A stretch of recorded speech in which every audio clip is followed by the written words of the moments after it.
And now, you are listening to the Team Heel Podcast, live, brought to you by Spreadshirt.com, with Heel Steven, Non-Legit Wrestling, OKFabe, and Chase Oliver, ready to shoot the shit with each and every one of you live. Do you guys want to see some cool shit right now? Do you all really want to see some cool shit right now? I'm asking y'all right now, do y'all want to see some fucking cool shit right now? Well, you can see me live on the TEAMHEEL podcast right now, ladies and gentlemen. Yes, you can. Yeah, I'm trying something new out, so just work with me here, all right? Let's go with the flow and shit, all right? Yes, this is an audio podcast, and for the first time in a long time, it's also now a video cast, as you can see me on camera. And yeah, again, we're testing some new shit out, but nonetheless, this is episode 163 of the TEAMHEEL podcast, live on YouTube.com. I am Sheldon O'Felden, V5 O'Felden. Hi, I'm just kidding. I'm Heel Steven, and you already know that by now. Oh, I'm supposed to get my own intro? I thought you. All right, I'll give you. I mean, yeah, we're here joined by we're joined by the doctor himself, the TNA fanboy assassin himself, the one, the only, live from Cali, California, Chase Oliver. Chase, how are you, buddy? I'm excellent. Very beautiful weekend ahead of us. We got WWE Backlash. We got the NFL coming back. More college football. UFC 203. I mean, what a beautiful weekend that we have, Steven. Only in America, dude. Only, and then again, around the world, because I'm sure everyone around the world is going to be watching the Europeans have to stay up very late for these shows, so I commend them. Not only that, dude, but you're missing one thing, though, bro. You're missing one thing. This Saturday, before UFC 203, it's Good Boy Season Summer 2016. That's right. My boy, Gennady Triple G Golovkin, goes at it against Kell Brooks. Dude, that's going to be a good fight, too. Yeah, and then also the fight after that, they have like the lightweight battle after that one. So that's free, right, on HBO? I think so, but HBO isn't free, but it's like not a pay-per-view. Like, you can just watch it on HBO if you're an HBO subscriber. I think so, yeah. But, yeah, I know me already. Listen, I'm going to say it right now. Triple G will beat him in 8. Ooh, yeah, I would say so, too. Kell Brooks is a good fighter. You know, I think he's going to definitely be, like, he's not going to be, like, I know you love Triple G, Steven, but he's been facing a lot of cans as of late. I know. So it's like Kell Brooks is kind of like his best test, but at the same time, Kell Brooks is smaller than Triple G. Yeah, I feel like Triple G is going to kind of like manhandle him in some way. But I say this goes to 10. I say 10 rounds. Triple G finishes him in a TKO 10 because I feel like Kell Brooks, by the 8th or 9th round, like you said, he'll start falling off. Like like Triple G will just be a little bit too much to him. But don't sleep on Kell Brooks. Kell Brooks is a good fight. Exactly. You know? I remember he gave a beatdown to Sean Porter a couple years ago. So I think overall it's gonna be an amazing fight. It's unfortunate that Triple G's not fighting Canelo, because that's the fight everyone wants to see. That's become the new Pacquiao. Some Liam something from the UK. Yeah. It's a shame because that you think about it, that is now, you know, the new Pacquiao Mayweather. That's the fight everyone wants to see now and shit. And you know that'll draw some big number. That'll draw big money. And hopefully it happens after this fight. You know, after these guys get their wins, and you know what? We're off to the races. Cowboy Stadium could be a possibility, but only time will tell. I don't know if they would give Triple G and Canelo and Cowboy. Like, do you really think Triple G? Okay, Canelo is a big enough name. Canelo, you carry the Canelo brand. Do you think like he could get 80,000 people in there? Because like Mayweather and Pacquiao could definitely get 100,000. Like, exactly. If you're gonna bring something to Jerry Jones and Cowboy Stadium, you have to guarantee that it's going to sell out. And like Canelo and Triple G, unless they like stack up that card, which, you know, it's not like UFC where they have an opportunity to, you know, like say, well, we have Conor, we have Nate, we have this guy, GSP, and John Jones. You know, boxing, it's like kind of like the only really good names out there are Canelo. Like, he's the number one name right now. You know, Pacquiao's still fighting, but, you know, his name is not as big. Like, his brand is not as big. Exactly. You also have Timothy Bradley, who's kind of okay. Andre Ward, but really, he's fighting Kovalev in November. Yeah, but he's not like he's not an exciting fighter. It's not like Andre Ward like excites you. The heavyweight that beat the Klitschko's, I forgot his name, but he's pretty good too. Tyson Fury. Yeah, Tyson Fury. him, and then Triple G. That's it. Like really, there's not really that many big names in boxing that would sell out Cowboys Stadium. It's not like it was years ago when you had Marcos Maidana, you had a Luca Matisse who was as hyped and he got crushed by fucking Provodnikov and Garcia. Sergio Martinez, remember? Martinez? Oh, that dude won me over. But I know this is not a combat sports section right now, but we'll get back into combat sports just a little bit. Chase, this Sunday, bro, are you excited for Backlash? The first SmackDown pay-per-view of the brand extension, Team Blue. Keep in mind, people, I love Steven, so I am not going to be cursing anymore on this show or on my channel, which, I know the YouTube guidelines probably won't affect them that much. Dude, listen, I understand. We're good boys now. We're good boys now. We're good boys. Yes, we're good boys. And if I do curse, I will be humble enough and apologize for every time I do. But hopefully by then I'll get this. I'm sorry. I could give a tiddlywinks about Backlash minus the WWE title match. Like the show itself, it's not like WWE did a bad job hyping me up for a show or SmackDown itself. It's just that it's so close after SummerSlam, and I'm still trying to wash the taste out of that bad SummerSlam out of my mouth. That like now I'm getting Backlash, and like minus the one match. And it's not because like I'm excited because of like, oh, it's AJ and Ambrose are gonna wrestle. It's more of like, I hope AJ wins the title at Backlash. It's not like I'm excited for any match on the card where it's just like, oh yeah, it's awesome. Like I'm not trying to say SmackDown's done a bad job at building it up or making me care. It's just that SmackDown, it's better than Raw for sure, but the episodes are just decent. It's not like SmackDown like, whoa, it blows you away. Like in comparison to Raw, most of the time, yeah, it does blow you away.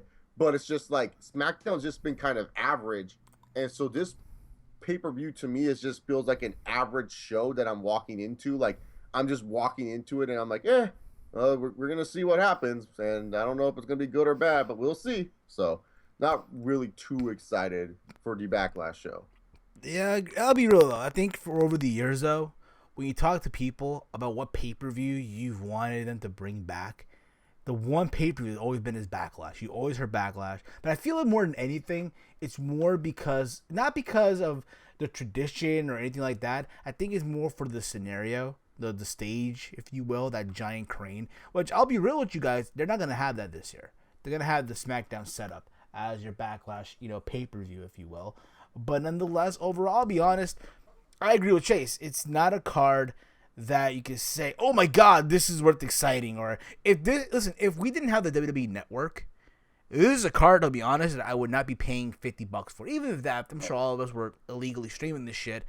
But even that, like, come on, you know what I mean? And I think again, I wouldn't even pay like premium stream money on Tombstone 6 for this show. I agree. And I think honestly, again, like you said, this is more for the main event. This is Dean Ambrose versus AJ Styles. Honestly, this card is a 6-match card, which at the same time is one of those things where I'm looking at this. How is it going to be 3 hours? Is it even going to be 3 hours? That's the question. Like, that was kind of my concern with the whole brand split pay-per-views when they first wanted to bring them back, was because WWE already struggles enough with like putting 10 matches on a card and trying to make it 3 hours. Now you have like 6 matches, and now you're gonna have to put in a bunch of filler matches that I feel like not a lot of people would care or be interested to watch per se. So it's like, how can you make it where it's like, okay, I'm getting 3 hours of my entertainment value from this? Because to me, longer matches don't make good matches. You can have like 2 of the best wrestlers go out there for 20 minutes, but just because they went out there for 20 minutes doesn't make me say, oh, it was awesome. It's like, no, a 20-minute match most of the time, if it has like the right story, like AJ Styles, Dean Ambrose, if that went 20 minutes, that makes sense. It's for the title. Dean Ambrose is this champion for quite some time. AJ Styles is the challenger who just beat the face that runs the place and John Cena. Yeah, that's a 20-minute match. But then like you go into the tag team title match and Heath Slater and Rhino versus the Usos. It's like, well, really, to be honest here, why would that get 20 minutes? Would that make it a good match? No, it'd be a bore fest. That match needs to only be 10 minutes at the most. So I'm afraid we're going to get some filler segments. I'm afraid we will get some filler matches that feel lazy and forced. And really, to be honest here, it's my big concern because like I said, sure, the roster may be bigger, but the stars are not bigger. And I agree with that. I agree. When you're trying to sell us these single brand pay-per-views, who are you really watching it for? Like, what are you really watching it for? Are you watching it for the storylines, which are non-existent, or are you just watching it because there's certain wrestlers you like on that brand? Like, to be honest, if AJ Styles and Randy Orton weren't on this card, I might as well just skip Backlash. I would skip Backlash and be like, nope, I ain't gonna see this again. So, I agree with you, man. I'll be real with you. I watched SmackDown this past Tuesday, and just alone the opening segment, I didn't get it. Like, I felt like, what the fuck is this? Did you get that vibe too, bro? Like, they're watching that women's. Like, I'll be real with you. The women's segment to me, I don't get it. I don't.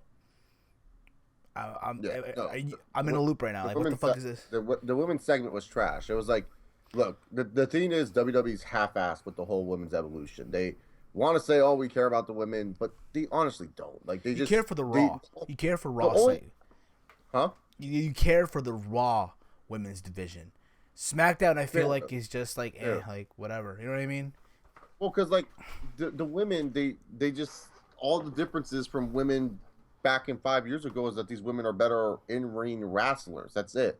It's not like, oh, it's a huge difference. It's like, no, women are still treated the same. I mean, to be honest here, like, I'll be surprised if the SmackDown women's title match is in the middle of the card. I wouldn't be surprised. Like, I'll be surprised if it's like the second to last match. Like, I'll be surprised at that. That would show like some women's evolution there, but yeah, we'll have to wait and see. Exactly, I agree. Now, let's get into the card. Let's get into this card, and then after that, we'll talk about a couple more things, and then we'll talk about UFC 203, more anything regarding, one, I'm not going to call him by a wrestling name no more, but one Phil Brooks, all right? And then after that, we'll take a couple calls. He's going by CM Punk. He's going by CM Punk. I'm calling him Phil Brooks. That's just me, of course. I'm just kidding. Fine, I'll call him CM Punk. Make everyone happy. How dare you call him that? No, that is not. How dare you call him his government name? Like, who gives a fuck? All right. So, anywho, let's get into this. I'm here via the Wikipedia here, and we have here The Miz versus Dolph Ziggler. That's right. Dolph Ziggler's back in the mid-card scene. Who didn't see that coming? Come on, seriously. Who did not see that coming? Who's in shock about that? Seriously. For the Intercontinental Championship. Obviously, I get this whole thing. They're booking Miz to be the bitch here. He went from not fighting Dolph Ziggler to having his wife, Maryse, the beautiful Maryse, try to get the belt back from Dolph Ziggler in the middle of the ring. It should be a very good match, though. Say what you want. We can crap on this all we want about Dolph Ziggler, about the Miz, and you know what? They can go out there and tear the house down. I wouldn't be surprised this is the opening match on the pay-per-view. But if I'm going to go with the winner here, I'm going to go with the Miz.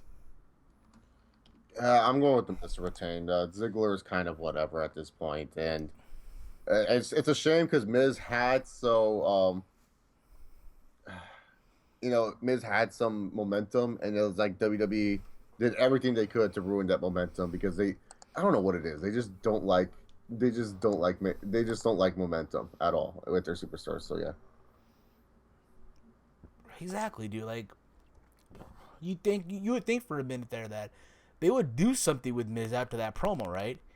Yeah. You would think that they would make maybe put him in a bigger match, bigger feud, but it's like Ziggler. Like, you saw how it was in the WWE title match. If Ziggler couldn't get huge fan support when he was going for the top belt, what makes you think all of a sudden he's going for the IC belt and you're like, yeah, man, Ziggles? It's like, it's just weak, if you ask me. That's just me. It's so weak that Chase does not even want to do that. They hear you anymore. That's how weak it is. That's how weak it is. Because before he used to get pops and he would scream in the back, they hear you. And I'm like, shut up. They don't hear you. They don't care about you. And I told people this for the longest time, and everyone believed the Ziggler hyped. And I sat there and I was like, do what you need to do to help you sleep at night. Yep, indeed, Leo. But you know what? At the same time, they could tear the house down, but this will probably open the show. Oh, all right, either this match or that tag team match opening the show. Probably, I agree with that too. All right, after this, we have Randy Orton versus Bray Wyatt in a singles match here. Why, oh why? I don't know, but You know what? In a perfect world, Bray Wyatt will get the win. But they're not, because Bray Wyatt's there to lose every single time. Yeah. So don't be surprised if he loses. Don't be in shock. I don't want to hear anyone on Twitter complain, man, they're burying Bray Wyatt. Bray Wyatt's, he's already been buried already. He's already been cremated. He's been buried. Like, it's not like this is like, it's not like the first time, like, oh, you know what? Wyatt's in a big match. Screw this guy. It's like he's been buried for quite some time. And the thing is, like, I see this being a screwy finish. Like, Orton will win, but like via DQ, or Bray will win via DQ, because I feel like they will want to continue this feud. There's more personal stuff going on, because they just can't end it right here. The match itself, though, I think will be pretty decent, but nothing too special. Exactly. Maybe like an RKO on the table, an RKO outside the ring, something like that, or Bray trying to go for Sister Abigail, and then out of nowhere, right? Out of nowhere, he gets an RKO out of a Sister Abigail. Imagine that, right? Just fucking imagine that for a minute. This is the scenario of it. Oh my God. But yeah, I think Orton's getting the win here. Then we have here the Usos. Reason being is because American Alpha, a.k.a. Steiner Brothers 2.0, caught an injury because the Usos attacked them after their 22nd match. Yeah, okay. So stupid, by the way. So dumb. So because of that, American Alpha cannot compete in the final of the tag team tournament. So the Usos will be facing the Hype Bros, and the winner of this match will go on to the final. Aren't they Ryder and Rhino? Yeah, they are. They're facing the Hype, and the winners of this match will go on to meet Heath Slater and Rhino. Okay, so they're facing the Hype. I thought the Usos were already in the match. No. So they have to qualify. They have to qualify. You know. Obviously, you know where this is going. You know the Usos are gonna win. I'm calling it now. They're winning the tag titles. They're gonna win the belts. They're gonna have the chase from the American Alpha trying to get the belts. That's all I'm gonna say here. I don't like that. I think that's good, actually. To be honest, like, Usos finally turned heel, and of course, this led to many people like, oh, it's just now you gotta turn Roman heel, which is two totally different things. Like, Roman is a commodity WWE cares about, while the Usos are a commodity that the WWE has no problem doing whatever they like to them, because like the Usos are interchangeable. Like, Roman Reigns, like, is a commodity where it's like, oh, we can't mess this guy up. We have plans for this guy to do this. We're gonna keep with those plans. The Usos are like, you can do whatever you want to the Usos. Who cares? Like, everyone's like, oh, now you gotta turn Roman heel. Now the Usos are here. Oh, they can turn the Usos heel. I'm like, yeah, well, look at where the Usos are at on the card, and where is Roman Reigns at the card. Roman Reigns doesn't need a heel turn, while the Usos did need a heel turn. There's a difference when you look at the characters. Why does Roman Reigns need a heel turn? Like, people who turn heel have a reason for turning heel, or people who turn heel to face have a reason for turning face. And it's like, you can't just have it where it's like Roman just turns heel because it's like, well, we like booing him, so it works. No, that's not how it is. The Usos needed the heel turn. They were getting bland and boring. Most of the fans weren't really into them anymore. You know, people poke fun at them. All they just wear their bathing suits to the ring and everything like that. You know, they look goofy. I mean, yeah, you have to turn the Usos heel. Like, they needed this, and I honestly hope they do win the tag team titles. As much as like Heath Slater and Rhino have been good comic relief as a tag team. Have you seen that fam? Have you seen the family, dude? The Heath Slater, 7 kids, 7 kids.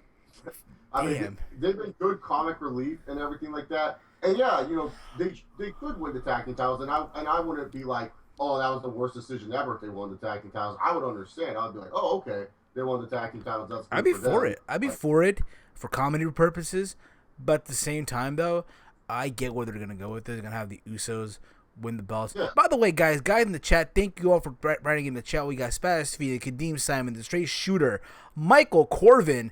Thank you all guys for being in the chat. Reading some comments here. Steiner Brothers 2.0 by Michael Corvin. You're not seriously implying that American Alpha are better than the Steiner Brothers, are you? No, what I'm referring to is that look at the attire. They scream Steiner Brothers from the 90s. Think about it. All you need is the fucking the Michigan theme song, and they got to wear Leatherman jackets, and they're Steiner Brothers 2.0. That's, yeah. I mean, it's real about. I see you as like saying you're comparing them, not saying that they're better than them. No, just compared to their appearance, just the appearance itself. You know what I mean? That's what I see it as a comparison, not really you saying, oh, American Alpha is better than the Steiner Brothers. Exactly. If anything, it's not like, put it this way, Jason Jordan is more like the Rick Steiner, if you will, and Chad Gable is fucking Scott Steiner from the '90s. Come on, let's be real about it, okay? Other than that, though, we also have Dory in the chat. Hi, hun. How you doing? Thank you for being in the chat, everybody. Then we have, listen, I mean, again, we can agree that the Usos will win the tag title at the end of this whole thing. Honestly, if you want to make this into a comedy thing, have Rhino attack Heath Slater. You know what I mean? Shit like that, I don't know. So we'll see what happens here. Then we have the 6-pack challenge. Alexa Bliss versus Becky Lynch versus Carmella versus Naomi in her amazing entrance to the ring. Natalya versus Nikki Bella to crown the first SmackDown Women's Champion. I'll be honest, I am not in any way, shape, or form invested in this match. WWE or Smack has failed to get me invested in this match. When I watched the six women tag on this past Tuesday, I stepped away. Well, because they've been doing the same match. It's like you've seen this match before, but you just change the women around. It's like, who cares? Exactly. But again, they literally gave me no reason to care for this match. So if I'm gonna pick, I'll be listen. A part of me says Nikki Bella. She's gonna walk out with the belt. I think honestly, it should be her because you want someone with a big name to walk out with the belt. You know what I mean? And Nikki Bella has a track record. You know, the longest reigning Divas champion, right? But if you want to go with the swerve, like you don't see it coming, give it to Alexa Bliss.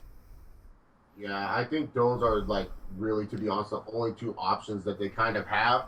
Like everyone's like, well, give it to Becky. Like, okay, Becky has red hair and she's the underdog. Like, how many divas have you known with red hair? What are they always? They're always the underdog. You always gotta feel bad for them because they're gingers and have no souls or whatever Vince thinks about them. Like, you know, that's how the women are. You know, Alexa Bliss, she's a younger talent that you could build around, but also Nikki Bella, has some TV shows coming up. You know, the Total Bellas, the Total Divas. You know, both coming up this fall. You know, you're gonna want to promote that, and with Nikki as a champ, you know that helps the promotion.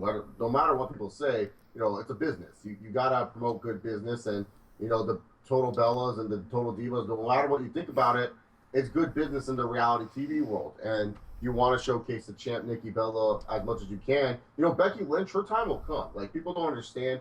Becky Lynch's time will come. It's not like Becky Lynch is like all of a sudden like they're just gonna forget about her. Like they feature her enough on SmackDown. They're trying to tell a story that this girl can't seem to get the big win. Like when the spotlight's on Brian, it's like kind of like the Sami Zayn storyline in NXT where it's like, oh, Sami Zayn can win all these other matches, but man, when it comes to the takeovers, Sami Zayn's a ghost. He just disappears. He doesn't like deliver. You know, they're just trying to build that story, which I appreciate. I appreciate what they're trying to do with Becky Lynch. Now, this could be me kind of just like hoping for the best for Becky, but this is just me looking at it and saying, hey, WWE, they're waiting for the moment to put the trigger on Becky. Because if you give the fans Becky now, guess what?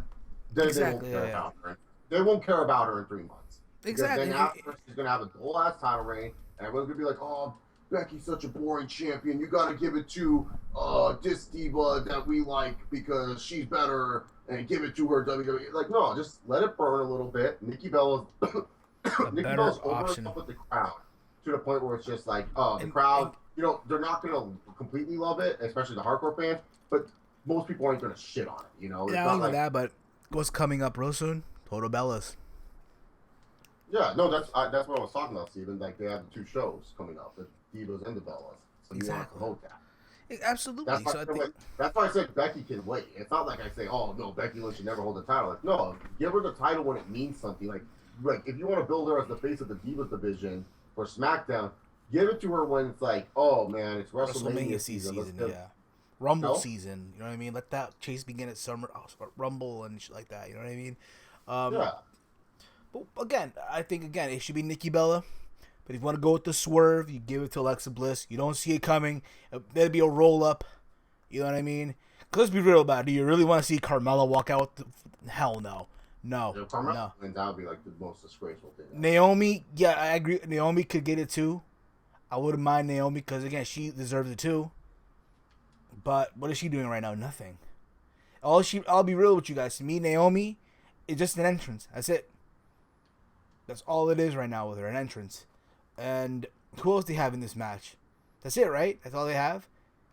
We talked about Becky. We talked about Natalia. I mean, come on. You want the aunt to win a match? Like, come on, really? Yeah, Grandma Natalia needs a win. I know. This is like Muhammad Ali. No, I don't want to say that. No, that's fucked up. Mama Natalia needs a win. That's like Mama Natalia needs that win. It's like Larry Holmes trying to get a belt in '89, but that's around the point. Anywho, yeah. So there you go with that. Then we get to the main event: Dean Ambrose and AJ Styles. Listen, you already know how we feel about Dean Ambrose's title run. It's arguably it's been terrible. And again, like we said last week, you guys, everyone's wanted Dean Ambrose to have the belt, and look what happened. Y'all thought Roman's run was bad? Psh, have you seen Dean's? I don't want to be repetitive here, but let's be real about it. AJ Styles needs to get that belt. Mm-hmm. They need to really get Dean off that belt immediately. Don't be. Go again. I'm sorry, Chase. No, I said I couldn't. I mean, Dean Ambrose is just not bringing anything to the table. Yep. And they're not bringing anything to the table right now. Nothing's there right now with Dean. Even his promos to me don't feel that entertaining anymore. Have you felt that way too? Like even his promos, like yeah, his Ziggler stuff, like I said, was like probably his best work. But this AJ Styles stuff, he's gone. Like he was serious when he was facing Ziggler, and now that he's facing AJ, it's like back to goopy Ambrose. Like that. Oh my god, that. Do you think he's phoning it in? Do you think he's phoning it in right now? Like fuck it. Because he knows he's gonna lose. Like Dean Ambrose is just phoning it in. Yeah, he knows he's gonna lose. Why should he bother? Yeah, it's AJ Styles. It's a big name, but fuck it, I'm gonna lose. I think that could be the case. You know, like everyone was telling me Sasha Banks was taking time off from injuries, and she was supposed to be gone for a couple months, and she's now back all of a sudden facing Charlotte for the title. And like I told people in my SummerSlam review, no, it's because of politics. She got out politic, and she didn't want to deal with the BS, and no one wanted to listen to me. And now that Schleg Daddy said it, because I said that before Schleg Daddy, because I uploaded my SummerSlam review a month before him, and I said, no, she got out politics, and she was pissed off that the golden child, Charlotte's getting her way. And now that Schleg Daddy said it, everyone's starting to agree, like, oh, yeah, man, Sasha's such a whiner, you know, she should have just deal with the politics like a real person and stuff like that. But we'll see. I mean, listen, it'd be a shock if they have Dean walk out with the belt. That would be a shock. That would completely be a shock. Yeah, it would be a shock. I wouldn't be surprised because, you know, yeah, AJ Styles just beat John Cena, but let's be real here. He's going for the top belt. You know, if Sting didn't win that belt, what makes me want to say that AJ Styles is going to win that belt, you know? But he's now the new face that runs the place. Yeah, but they have a bunch of other SmackDown pay-per-views to sell, Steve. Man. Like, I know. AJ Styles and title can happen at any of those shows. Hey, overnight, so. It could be at the joint pay-per-view, like Survivor Series, or you know. Yeah, that's why I'm kind of like, I want AJ to win. Don't get me wrong. I'll mark the hell out when AJ wins. But like, I'm not like holding my breath. I'm not like, oh yeah, he's going to definitely win. Like, no, I'm going to be realistic here and know that most likely AJ Styles is going to be good little soldier that AJ Styles is, and you know, do what he needs to do. Exactly. I mean, it could be very so. I mean, but we'll see what happens, guys. I tell you guys what. Let us know in the chat. Who do you see win these matches, and you know all that fun stuff. And I think we could all agree the match we're all looking forward to here, in all honesty, is the 6-pack challenge. No, we're not. It's Dean Ambrose versus AJ Styles. That needs to be the main. That needs to be the full. Which will be. I would be surprised they show early tonight. You see AJ Styles will come into the arena and vice versa, some shit like that. Other than that, though, tomorrow it's part 2. We're with a little bit of TNA right now. The part 2 of Final Deletion. Mm-hmm. Are you excited, bro? It's DK versus Delete. I don't know if it's gonna live up to the hype that Final Deletion was, but with the little. So did you see one of the little preview clips? You know how like the Final Deletion had all those clips before the actual Final Deletion? Yeah. Did you see the preview clip of Jeff Hardy fighting the kangaroo?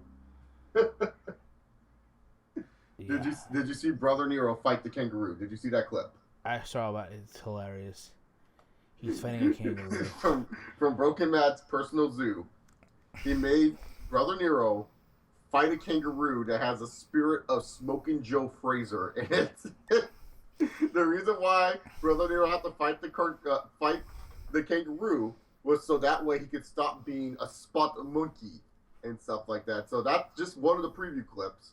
Matt Hardy uploaded his own preview clip of him going into his Brother Nero's mind, and he was met with Brother Nero's counterpart Itchweed, and so that was also pretty funny. So it's like the Hardys are killing it. You know, the Decay have a great tag. They're a great tag team.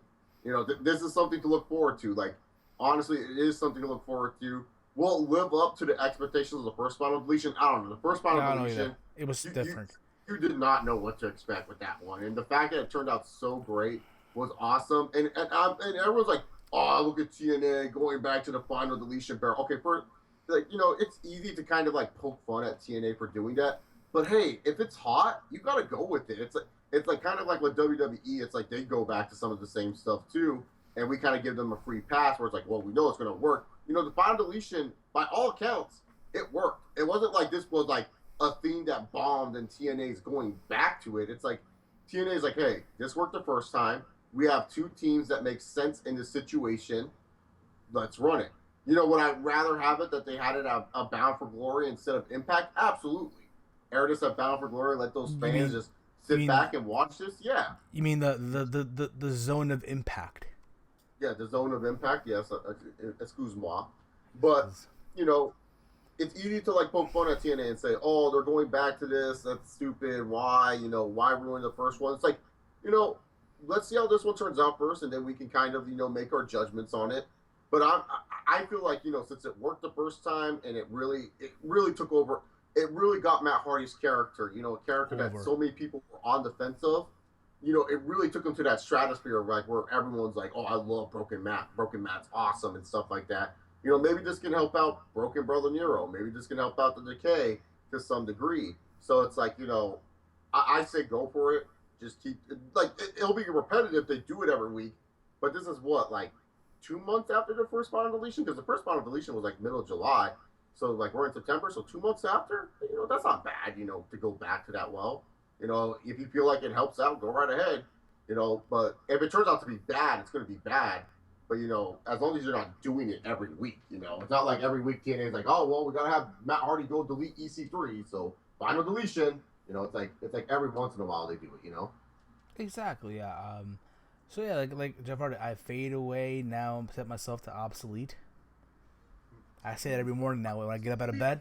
I say the same thing. I fade away now, set myself to obsolete. Again, obsolete, delete. But anywho, I mean, listen. Overall, I'm gonna watch it. I'm gonna do a reaction video, just like I did for Kevin Owens winning the Universal title. So be on the lookout for that. I think overall though, it's something to watch, something to look forward to. And I say this right now, TNA. And I thought I would never say this, to be honest. TNA has changed their ways.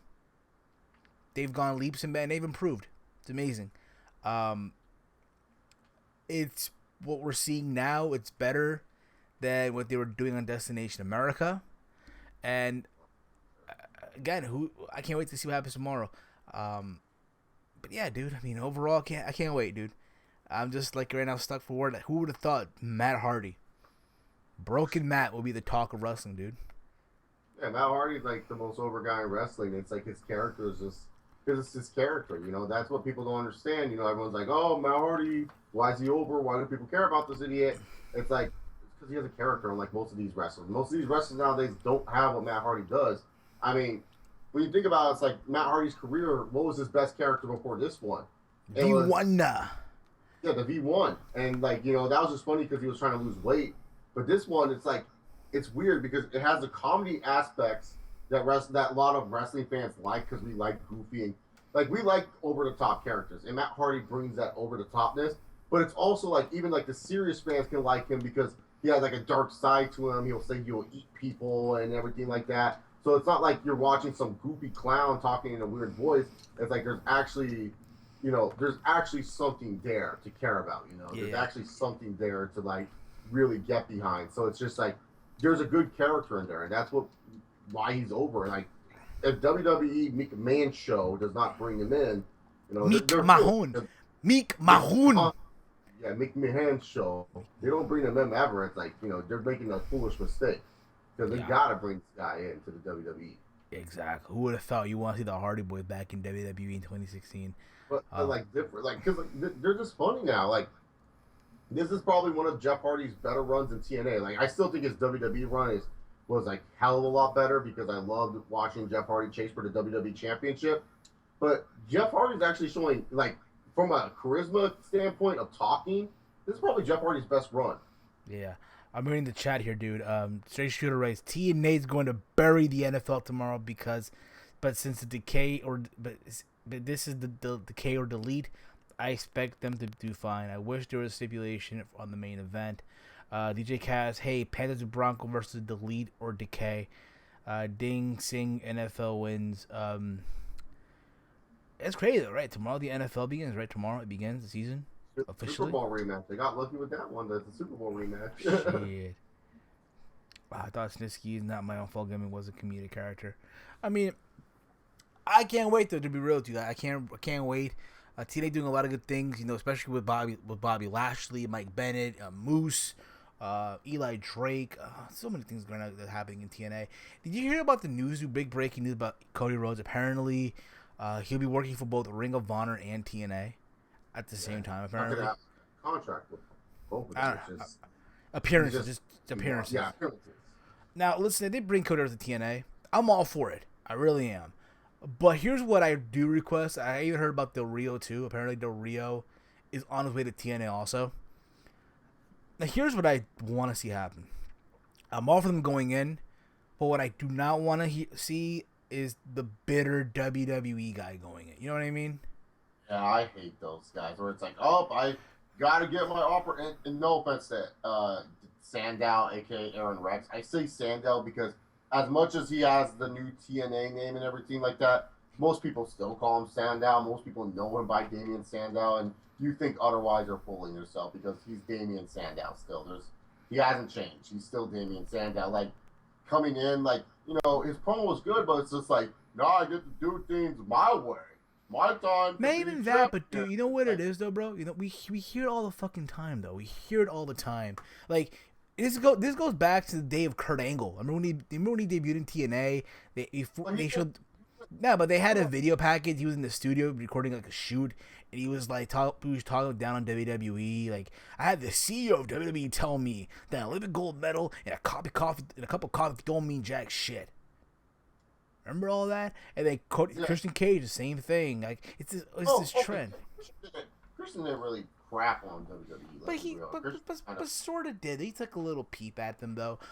Drew Galloway did the same thing. Now Aaron Rex or Steven Sandow, whatever you want to call him. And again, I'm all for the real coming in. I'm all for the Cody coming in, guys. Let's be real about it. Good talents, but unfortunately, due to the system, how things are, they were put down, if you will. But again, I just don't want to see the bitter WWE guy. Okay, here you go. The open mic. See what the fuck you want to say. No, I don't want to see that shit. Did you guys notice that I have been good on my cursing? I did not say the F word once, which is probably surprising for most of you. I'm sorry. And I only said hell, and Steven has said the F word 3 times. Steven, I'm making the sacrifice, and it seems like you want your YouTube community guidelines taken away from you. Listen, I'm a good boy. I'm a good boy, okay? After this, I'll fade away and obsolete. Obsolete! Yeah, obsolete meal, Steven. All right. No love for Big Money Matt, Ring of Honor. I mean, he was okay, but come on. Big Money Matt's nothing like Broken Matt. Broken Matt's like the best. Broken like, Matt's Big Money Matt was just kind of like typical, oh, I'm a rich guy gimmick. On the independents. Match like that, but it's like 10 times funnier. No love for heel Jeff Hardy in TNA. I mean, how did that end up, though? The only good thing heel Jeff Hardy did was that video package where he was like, why should I care about those people? I did all those spots. You know, that was the only good thing from it. Other than that, him smoking the cigarettes and just looking like a goon every week, like, No, him versus Anderson, right? I think it was Sacrifice. I think it was. Was it Sacrifice? Yeah, they had the match and they had to restart it or whatever. No. Where apparently he wrestles. All right, so Anderson wrestles fucking Okay, I'm sorry. Bad boy for me again. Okay, so I've only said hell on this show. So Anderson wrestled Matt. I was gonna say Matt Hughes, Matt Morgan. There you go, Matt Morgan, and Anderson won. And out of nowhere, Bischoff comes out and he makes him wrestle Hardy for the title. And keep this in mind, Anderson's already tired. He's laying there on the canvas, or after wrestling this long match with freaking Matt Morgan, and then out of nowhere they bring out Jeff Hardy. He's in his street clothes. He's walking to the ring. He's lighting up a joint. So hilarious. So funny. So gold. And then he loses the belt.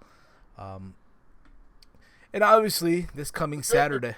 Match or something. I remember, like, Anderson won and then Hardy got the match restarted. Maybe that was on Impact or something. I think so, yeah.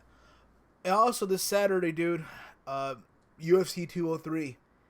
It's finally going to happen, dude. It's finally going to happen after 2014. It literally took almost 2 years in the making. CM Punk, or Phil Brooks, whatever you want to call him, still will make his anticipated UFC debut against Jersey's own Mickey Gall. Mm-hmm. Oh boy. I'm still in shock when you think about it. Like, who would you ever thought this guy, CM Punk, would ever step foot in the octagon? No, not in the UFC. Like, that still shocked me when he was announced for it. Well, it shocks me even more that we saw Brock Lesnar come back to the UFC before we ever saw CM Punk fight in the UFC. So that shocked me 10 times more. But yeah, man, seeing CM Punk actually, quote unquote, fighting, not doing WWE. And the funny part is, Steven, he's fighting in the same arena that he walked out on WWE on. The last time he was at the WWE show was in Cleveland, and he walked out of that arena, and so now he's making his grand return over there. Yep. Crazy, huh? I wonder if Dana White is to F and pay him after this fight. Oh yeah, well, remember, yeah, pay me. Yeah, that was always. Did you hear about that? Him and Colt Cabana no longer friends. I don't think that's true, though. I think that's just like, whatever, and them working the internet to believing something. Oh, I heard it's true that they're no longer friends. Through the grapevine? Yeah, man. Like, I heard that Punk was really upset that Cabana did go to that WWE show because he felt that Cabana talked to Chris Amon about something. And, they still have to, if you guys don't know, CM Punk, obviously on that podcast, talked about Dr. Chris Amon, and they actually filed a lawsuit, or WWE filed a lawsuit on CM Punk for what Chris Amon said. They even posted a video that I think was meant to be private, but they kind of like made it shown of CM Punk of his acclaimed wart that he had on his back. Because remember, CM Punk said that he was wrestling with this wart, and that it was really disgusting. It was purple and everything. He got it at the Rumble match, and they were showing footage and stuff like that. So WWE filed a lawsuit on CM Punk. And that lawsuit has not come to fruition. They actually don't have a court date till May 18th, 2017. So Punk has all this time. But apparently he was not very happy with Colt Cabana going to that WWE show, taking pictures with his friends. And he felt that, it hurt his image since he said it on Cabana's podcast. Now Cabana, someone that, hosted that podcast, hosted that show, it kind of hurts him a little bit. So... yeah, Punk and Cabana no longer friends. And I'll see Punk. I heard he dropped Hornswoggle because Hornswoggle asked for a mutual number. It's pretty funny. I heard about that too. Apparently, yeah. Listen. What have we learned? If you ask CM Punk for a phone number, you're no longer friends with Punk. Yeah, Punk won't like you. He'll say you're a piece of shit. Exactly. Hey, look, you cursed. Look at you cursed. I said hell and shit. You've been saying the F word. I have not said the F word once, my good friend. Well, F me then, Brother Chase. I'm sorry then. And also, I'm referring to CM Punk. I am not cursing like, oh, blah, blah, blah, like you. You're like, F this, F that, F. Listen, and I'll be real with you guys. I know a lot of us within the wrestling community, either A, you want to see this guy win because he's, that wrestling passion, fine. Honestly, after watching some of the embeddeds and also the last episode of Evolution of Punk, I do want to see him win because Mickey Gal came off so bad. Arrogant, yeah, he did. Like, I'm gonna make a name off of him. I'm gonna make a name off of him. Episode. Like, before, I just wanted to see Punk kind of like, I didn't want to see Punk lose. I wanted to see how you would do. But I was definitely rooting for Gal because Gal obviously has put in time and efforts to be a great mixed martial artist. But dude, he came off like such a little boo-boo dude. Like I know that's like an F boy, like a tool. Like a tool. Man. Like he's all like in the wrestling practice. He's like, this is a CM Punk counter move, and it was like the rock bottom, and he was just like, kind of making fun of wrestling. That kind of peeved me. But just his attitude, where he's just like, I've been fighting for 7 years. It's all instilled in my body. Okay, you've been fighting for 7. You've been fighting for 7 years, but your record is still 2-0. Yeah, exactly. Technically, it's only 1-0 because the fight that they saw was amateur fight, I believe. It wasn't an actual pro fight. But yeah, he just came off so bad. He's coming off so bad in both the embedded and also the last evolution of Punk. While Punk has, Punk been is humble. Like the Punk has been humble. No one will go out of their way and say CM Punk's a great dude. Like, sure, maybe you had good fan interactions with him, but the majority will say CM Punk is kind of a dick. Like CM Punk's not a nice guy. But at least Punk knows who he is. Like Punk's well known that he's a dick and he's an a-hole and everything like that. Mickey Gal just like he tries to come off as like, oh, I'm this nice humble guy. I'm just trying to live my dream, and it's like, dude, you're a total tool. Like I do not respect you whatsoever. Like. Yeah, I'm gonna make a name off. I'm gonna be up a superstar. I'm gonna do this. I'm gonna do that. Like, bro, real talk. I hope Punk, no BS. And I know he won't because again, it's not pro wrestling anymore. I hope he beats it with the Anaconda Vice. Yeah, but that won't happen. That won't happen. But in a perfect scenario, he would do like when like in 2K when you try to make your comeback move. Right, you press triangle for the quick comeback. Right, you do like 2 little moves. I wish you slap him around, then do like the spinning back slap and the kick. But the point of the matter is this, though. Overall, a part of me wants to see him win, but there's that part of me that says, "Yo, Mickey Gall might just take him down, and get this lock in the guillotine." Mm-hmm. A part of me says that. You know what I mean? But then again, I look at it like this too. Because this is, again, IWC Logic 101. If CM Punk were to win, the internet will complain about it. Oh, he beat up a nobody. He beat up a tool. He beat up a tomato can. They're both nobodies. I know that. That's the point, though. They're both nobody, but people will complain about it still. Oh, they fed him an easy opponent. He fought a nobody. He fought a tomato can. And if he loses, I got your butt kicked by some nobody. You see the contradiction almost? Like, come on. Yeah, it's gonna happen. But like I said, I like to see CM Punk win. If he doesn't win, it doesn't hurt me at the end of the day. Like I was a Punk wrestling fan. I'm not a fan of Punk in the UFC, to be honest with you. To me, it's just another UFC sideshow act by Dana, because Dana, I think, is one of the most idiotic promoters in some time. That's just me. But it's just like. I'm just kind of like wanting to see what will happen. That's one of the things from this card where it's just like, minus the main event, which my boy Overeem is going to destroy Stipe Miocic. In Cleveland, by the way. So that call that we had a couple weeks ago. Shed the tears, my dude. Shed the tears. But the point of the matter is, overall, though, we also have Fabricio Verdun versus Travis Rousey, a.k.a. Travis Brown. He took this because Fabricio Verdun was supposed to face Ben Rothwell, and he got hurt. Went down with injury, and now he's fighting Travis Brown again. And last time they fought, Fabricio Verdun destroyed Travis Who? Rousey, whatever. Who cares? I call him Travis Brownie. I don't give a fuck. Hey, you just dropped the F-bomb. Look at that. I said it, but it's okay. I've been good unlike you. That's my first F-bomb. People who watch me know that I say the F word like it's nothing. I know. But overall, again, it should be a good night. To my understanding, I think the Punk fight is the first fight on the card. No, it's the third. Third? Okay, even better. In Cleveland, they're gonna get a lot of eyeballs on it because again, it's a name. It's CM Punk. I wonder, will he fight in the blue corner or the red corner? Oh, he's fighting in the blue corner. Of course he is. Because he's never fought in the UFC before. Mickey Gall's already the red corner. It's gonna be awkward as hell, though, right? Mickey Gall's sitting at because Mickey Gall in the pressers. I think he's sitting next to Stipe, so he's in the red corner. It's gonna be so awkward, though. It's gonna be so awkward tomorrow. Is this the face-off, the press conferences? Do you think he's gonna do that when he gets in the cage? Remember how CM Punk used to do that fist rolling thing? Do you think he's gonna do? Do you think he's gonna enter like a wrestler? That's my question. Do you think he's gonna go down on the ground, swipe it a little bit, go it's clobbering time, and everything like that? Do you think he's gonna do all that? I think he won't do that, but a part of me, obviously, he's gonna walk out to cult of personality. He's gonna walk out to that song.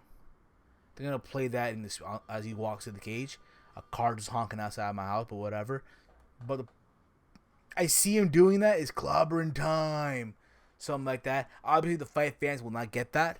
Totally understandable. He'll probably have X taped on his gloves. I don't like the UFC. Pay me, Dana. It's straight edge, man. Straight edge.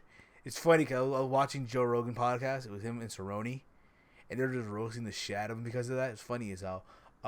Also, dude, you hear the news, bro? At 205, UFC 205. Robbie Lawler's gonna kill Donald the Jabroni. Donald the Jabroni Cerrone versus Ruthless Robbie Lawler. That has fight of the year written all over it, dude. That has fight of the year written all over it. Fight of the night, fight of the year. It's taking place at MSG, right? Yeah, MSG, yeah. That's probably co-main eventing. That's probably co-main eventing. Yeah, it has to be. You assume now that okay, either a welterweight fight or something. It has because MSG shows either. Well, I don't think GSP can return for the MSG show because he has to still do the NSAC testing.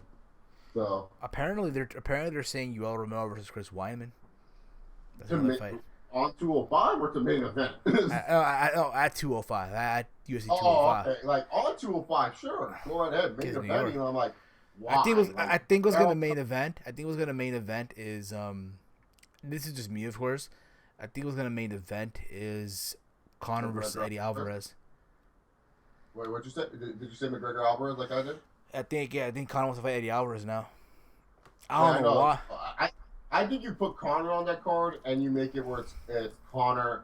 Conor, like, obviously everyone wants to see Conor and Nate again, but honestly, like, you could go to that fight again. I don't think it would be that big of a deal. I think people would want to see that more than Conor versus Eddie Alvarez, to be honest. But I feel like Conor and Nate would be 10 times better if the lightweight championship was on Conor. And then it's like Nate Diaz has a chance to go for the lightweight title. Because the Diaz Bros and the championship is always so funny, you know? Yeah. Remember, the last time he fought for the lightweight title, he lost to a guy who had a toothpick in his mouth. Why do you always have to bring up Benson Henderson? Like, you have some, like, man crush on Benson Henderson, dude. No, but remember, though, he had a toothpick. He fought with a toothpick in his mouth. Why do you love this guy so much? He sucks. I know, but he's fighting in Bellator. He beat Pitbull by some technicality. Did he win the Bellator lightweight championship? No. So he fought Patricio, Pitbull, whatever. That's how much I'm familiar with Bellator. I don't even know the fighters and shit, right? So apparently Patricio, like, he broke his leg or hurt his leg, and the fight had to be stopped. Oh, well, that's his fault. So now Benson Henderson's fighting Michael Chandler. I'll watch that fight. But I know Chandler's gonna beat him though. Think Chandler beating him? Chandler's the champ again? Yeah, he's the champ again, bro. Did you just give him the belt? Or who did he fight for? I think he fought Patricio's little brother, older brother. I think there's two of them. Okay, dude, whatever. Screw Bellator. Listen, My head hurt. talking about that. Listen. To me, like I said before, Bellator is the WCW of MMA. What I mean with that is they're bringing in all these former UFC guys, that were disgruntled by the Reebok deal, right? And that's what they're just doing right now. They're not making no stars at all. Like who's this boy that who's this can that fuck? Who's the can that need Evangelista Cyborg a couple months ago? I don't even know, dude. That's how bad it is. But they're trying to make him a star. Honestly, I don't even know who are like the Bellator champions. Like the only time I watch Bellator is like none of the champions ever fight on the card. It's like always like, oh, it's Ken Shamrock versus Kimbo Slice, and I'm like, oh, I'm gonna go watch this train wreck. It's Hoist Gracie versus Ken Shamrock. Oh my god, they hyped this up to be the biggest thing ever. Oh my god, this is gonna be the biggest fight of all time. Two of the greatest of all time. Look how that thing ended. that fight had the ending. Like Ken Shamrock fell to the ground. Why'd you do that? He's all cursing at Hoist Gracie, like, kick me in the nuts. Listen. We fought back in the day with no rules. We do what we want. I'm the champion. Like Kimbo Slice versus Dada 5000. That was just rest in peace. Rest in peace, Kimbo. Rest in peace, Kimbo. But that fight took the sport back 12 years. That was one of the worst fights you will ever see. Kimbo Slice versus Dada 5000. Like, oh my god. Dada? You know that his son is fighting too, right? Kimbo's son is now a fighter in Bellator now, apparently. Sounds riveting. I know, right? Other than that, though, I mean, listen, Bellator's Bellator. They even got Bellator kickboxing, by the way. Because obviously, the name your promotion under MMA is not good enough. We gotta have kickboxing too. So, there you go. You know what? We're about to be on for the next, 28 minutes. So we'll take a couple calls. So you guys want to call in right now? The phone lines are open. 718-473-0813. Call in right now. The phone lines are officially open, ladies and gentlemen.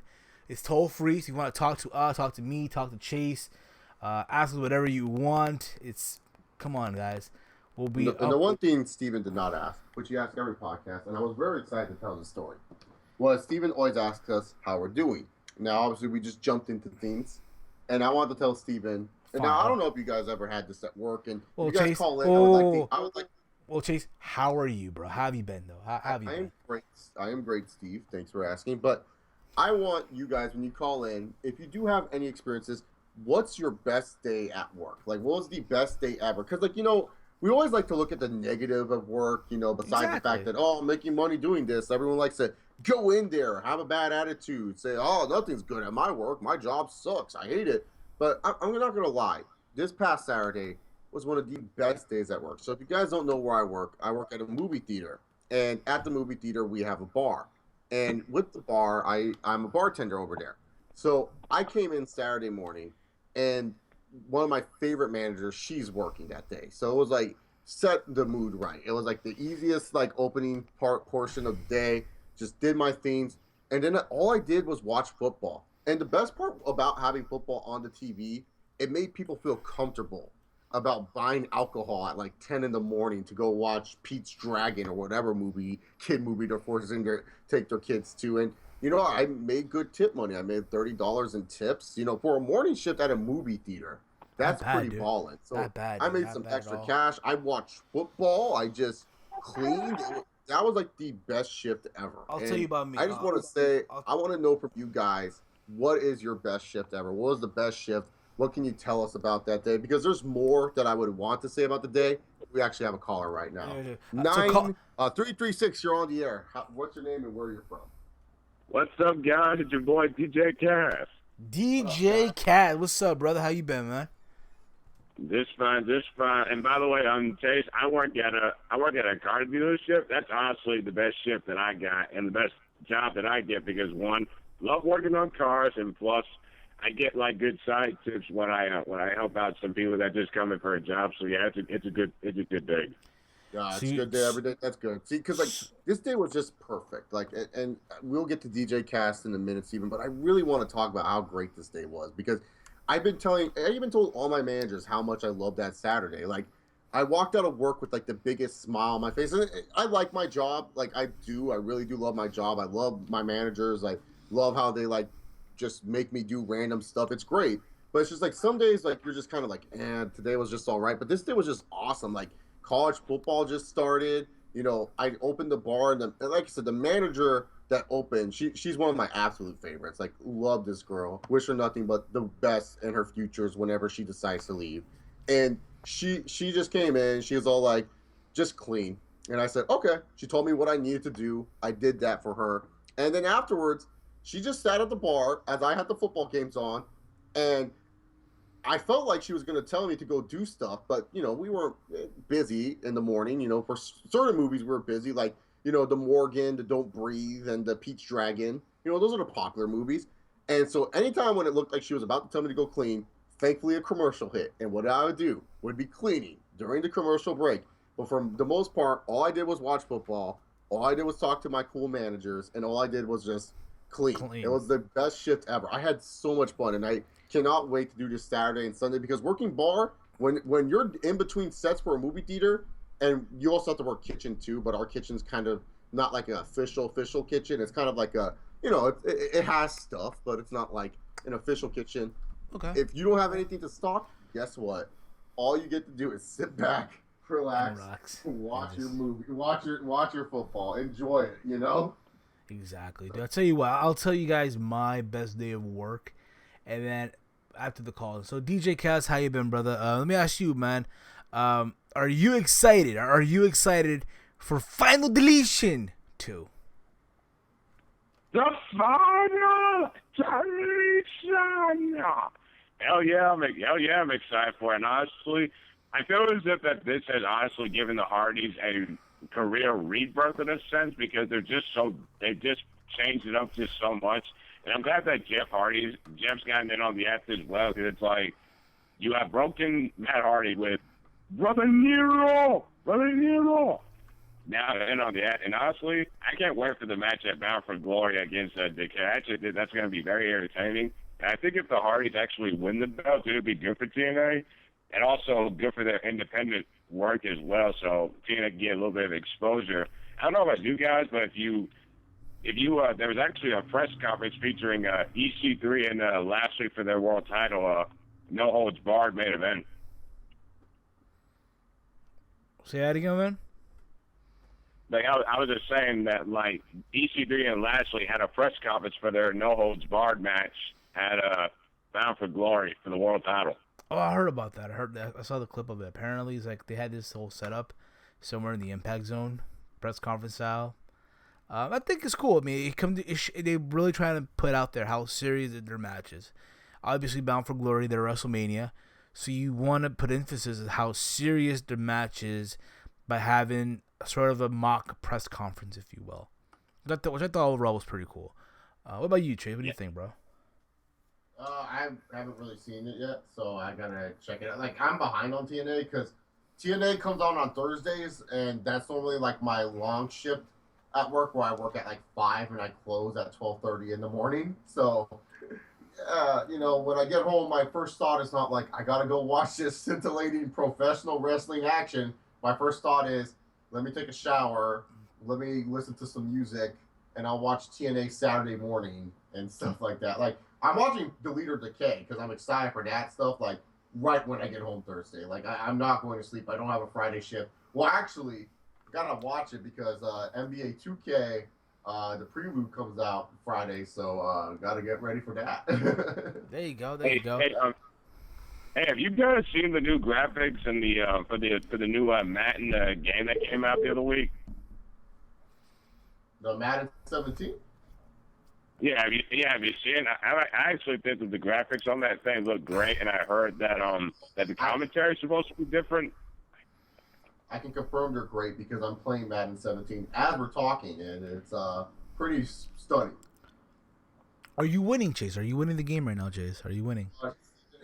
My team. Okay, so this is another theme when the call ends. We'll get into how good my team is, but yes, I'm currently 9-0 on all Madden with custom sliders, but it's because I built a really great team. So it's just like I play mostly franchise mode. That's kind of my gist of things. But like I said, we will get into that when it's like when we get into the whole like after DJ Cass is done because I want him to get his questions in and everything like that. All right. What you got for us, Cass? What you got, brother? Like I said, I can't. I'm looking to buy that because I just want to like play it. And also, I heard you guys talking about Backlash earlier. I feel as if the Backlash show is pretty much going to determine on how WWE moves forward with these brand split exclusives because right now they only have 5 matches for what I counted up for the Backlash show, and if this is a 3-hour show, it's definitely not going to go like a SmackDown still is in that rebuilding process, and they just don't have enough depth to have a show like to have a 3-hour show. So I really hope it's gonna like give like that NXT takeover vibe. I don't know if that makes sense for like if it's 2 hours, I feel as if it can work. But if it's gonna be a 3-hour show, like I just don't want it to feel like an actual pay-per-view. Like actually make it like just make it like what they did with Sunday Night Heat, pretty much. You know what I mean? I hear you. Like have like a pre-show and all that, and I hear you. That's a question. What's the pre-show match, by the way? What is the pre-show match? There isn't one. There isn't one.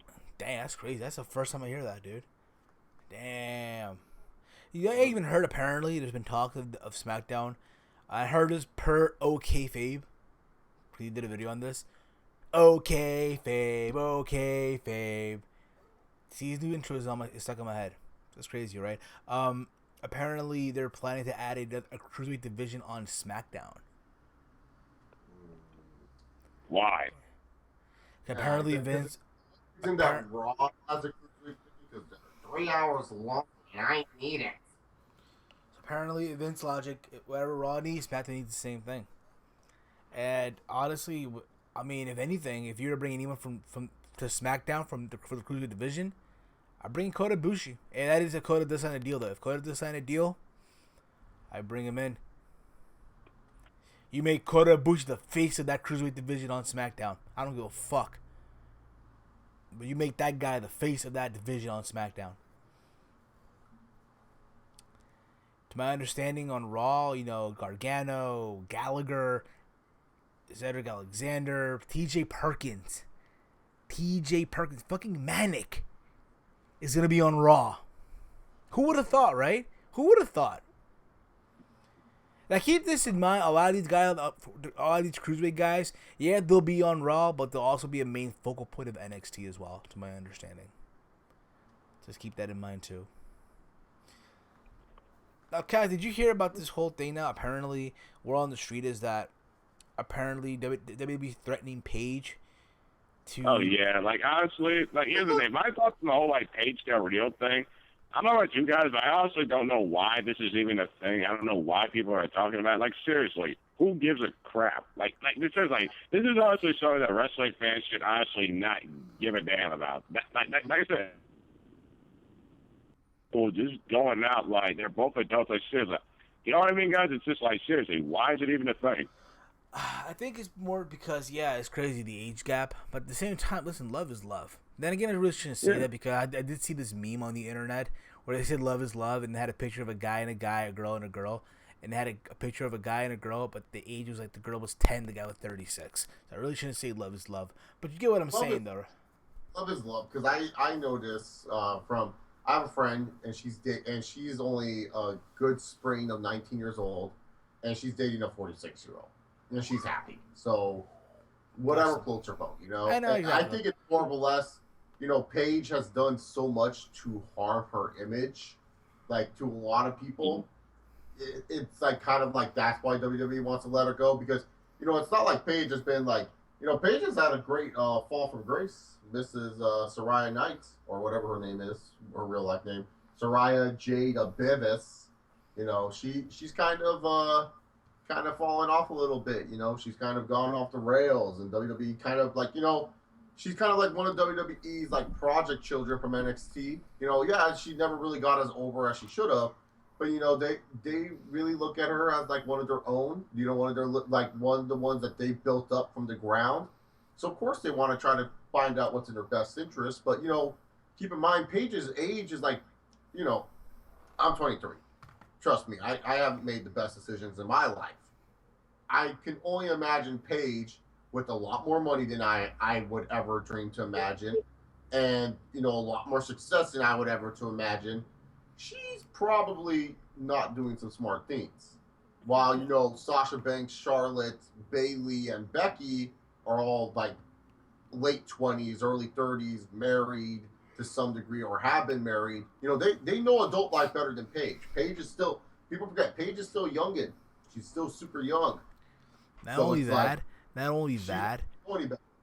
but when you think about it, she's so young, but WWE did already with her at very, really fast. The night she debuted, she won with the Divas title. Like, you know what I'm saying? Like, she done all the big accolades at a very, very young age. Mm-hmm. Yeah, no, like, what I'm saying is, though, Steven, like, what I'm trying to say is, like, you know, that she's done so much, like, she's so young, like, she just doesn't know any better yet. And WWE's trying to help her out in some ways. Like, should they try to force her to end the relationship? No, they shouldn't. They shouldn't threaten to fire her. That's kind of stupid. You know, I get it. You don't like Del Rio, and you're trying to, like, say, hey, it's like WWE's like the dad, and they're trying to make sure their daughter, Paige, doesn't do anything stupid. Yeah, you know, they're not really Paige's daughter. Like, Paige is like the stepdaughter. And, you know, WWE is like the stepfather stepping in for the real dad. And they're like trying to say like, hey, your dad would do the same thing. And Paige is like, no, my dad wouldn't do the same thing, blah, blah, blah. It's like such a weird dynamic. Exactly, dude. Absolutely. This is a weird fucking dynamic right now. But we'll see what happens. Listen, at the end of the day, I hope everything works out.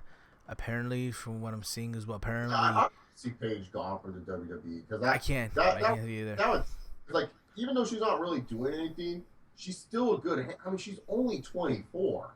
I mean... Yeah. 24 years of age. I mean, there's so much more you can do to fix her by the time she reaches 30 to become a big star, you know?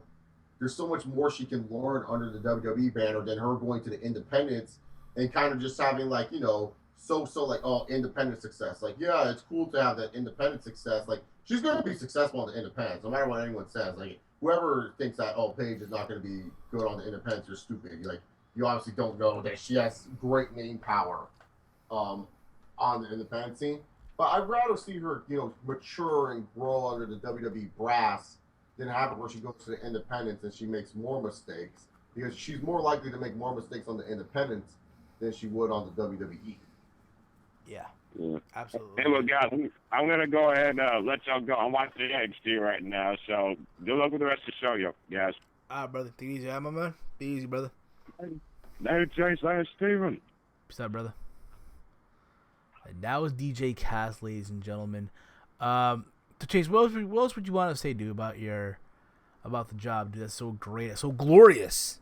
Oh, I already went into it. It was just awesome watching football, having not all my favorite managers there, but three of my favorite managers. I like all my managers, to be honest. That's like the rarest thing ever, where you get to a job and you're like, oh, I like all my managers. Like my last job, there was only one manager who I really liked and who I kept in contact. But the other manager, she's kind of a psycho. She's kind of crazy in a way. I'll tell you the other guy, he disappeared off the face of the earth. I don't know where the hell that kid's at. But, I'll tell you mine. I'll tell you mine. So, at my morning job at the supermarket, right? I was literally upstairs all day. Me and one of my managers, and it was a dead day too, because at the end of the month, normally the end of the month's always dead, right? Because everyone's EBT card, they're not packed in yet, you know, what have you. So the whole day, we're all just talking and shit, just trying to imitate customers, like the ones that bitch and complain. So fucking hilarious. So there you go. I know it's not as eventful as yours, but hey, you know what? To each their own, right? Yeah, to each their own. So guys, if you want to call in right now, we'll take a couple more calls, because you know we're gonna wrap this up in literally almost 11 minutes, or not, what have you. So you want to call in now? 718-473-0813. And when you call in, tell us what did you like about your job? Or what's the best day you had at your job? What have you? You know what I mean? Best thing about your job. It doesn't have to be your current job either. It could be like you had a Previous former job. And it was just like a beautiful day. Like you just walked in and you felt like everything was because like I swear to God, dude. Like, Not even that, but it went by so fast. Yeah, no, that was the best part about it, man. It was like that shift felt like it was nothing, man, because like I literally just sat there, sir. And also, you know, the manager that was back there at the bar with me, she also is trying to learn bar, so that way when we take our breaks, because like you know the bar can, you know, for people who aren't experienced, and the manager that I worked with in the morning, she's younger than me, so I have respect for her though. You know, we at first it was kind of a rocky relationship because of the age thing, but I respected her after working because she's also like, it's actually pretty funny. She's like really tiny and small, and so like when I have to do stock, obviously I have to do a lot of lifting, but she knows her shit, and I respect her on a lot of regards. So like, of course, I'm going to be respectful towards her and everything like that. Yeah. So she just turned 21. Never had bar experience, like not just turned 21. She turned 21 like probably like a few months before the job got started. But you know that's scary for a 21-year-old. You know you can drink and everything like that, but you realize now you can serve alcohol to people. Man, that's a scary thing to do. You know, not only that, but I feel like when you're a bartender and you're a girl, all these like guys are like in their 40s or trying to hit on these girls. Hey, no, we had this one girl bartender. She went on school leave. Oh my gosh, she got so many numbers and everything like that, and she's a sweet girl too, so I can see why. But it was just so funny. Like she would get these monster tips because she was like a sweet girl talking to them and everything like that. Did she like get the numbers and like break them, like fuck this guy, to throw him in the trash can, whatever? She would laugh at them. Yeah, it was funny. One of the dude bartenders, he got a number from a girl. He's like, "Yeah, I would have taken it, but she left no tip," and I started laughing so hard when he said she left no tip. So he just threw away the number and stuff like that. No, but yeah, no. So I was trying to help her out with the bar and everything because, like I said, when you work bartending, man, like especially if you're new to it, bartending's not an easy time. Like everyone's like, "Oh, you just pour the beer and everything." Like, no, pour the beer, yeah, pour the beer. Yeah, like make my drink. It's like no, you gotta portion stuff. You gotta know the recipes and everything. Like it's kind of like cooking in a sense. Yeah, you gotta make sure that the people are not getting. Everything has to be the exact measurement, like this amount of this amount of that. You don't throw the bottle up in the air and then shake it up and stuff like that, right? That's only like the pros. Like if you're like a real pro, you can do that. But if you're like, I'll admit, I'm not like the best bartender in the world. Like I know a lot of people might think that, like, oh, Chase, you probably get like I'm great with people, so it does take me a while to make some drinks. And we also have this robot called the Smart Tender. I'm being dead serious when I say this. We have this thing called the Smart Tender. Shit makes the drinks for us a lot of times, so it can be really, really a slow process. But I'm a good people person, so I'm able to talk to people and be able to kind of, you know, ask them like, hey, and the good thing is about, you know, working in a movie theater, you can always start off the conversation. Oh, so what movie are you seeing today? And, you know, they'll go tell you, oh, I'm seeing this movie. And it's like, oh, yeah, I saw that movie. It was pretty good and stuff like that. So, you know, it helps. Yeah. All right. We have your caller 773. I think I know what this is. Tell them who you are, buddy. Corbin. How uneventful was it? You didn't even sell it. Like, come on, brother. Yeah, come on, cuz. Where's your enthusiasm? Where's your spirit, man? Yeah, where's your soul? Where's the Michael Corbin charm we all love? Come on, man. He's not. I just ate. It's Michael Corbin time. Come on, man. It's Corbin time. You know, there's no Corbin time. What is Corbin time? You know, business picks up on the TEAMHEEL podcast. Well, Michael Corbin makes the call. That's when you know business picks up. How does business pick up on that call? Corbin, I'm trying to put you over here, man. Come on, buddy. I'm trying to put you over here. Yeah. I'm trying to give you the rub. Yeah, and I'm not good. And I'm not good with compliments. So listen, man. All right, so Corbin, let me ask you. Well, as you know, today's theme is the best days at work. So, what was one of the best days you had at work, Corbin? And don't say when I punched out. Like, seriously. I don't really think I've ever had a best day at work. I mean, really? Like, the best day, the nice weather. Like a really good just walk out that much. Like, damn, that was awesome. Most of the time, most of my jobs I have consisted of me working in factories, pretty much for all day long. So I really don't. My days really aren't that great, or I haven't had a best day because I work in factories. I've worked in factories most of my life for most of my jobs, and most of those jobs were manual labor inside of factories. So basically, the best part of my day is when I punch out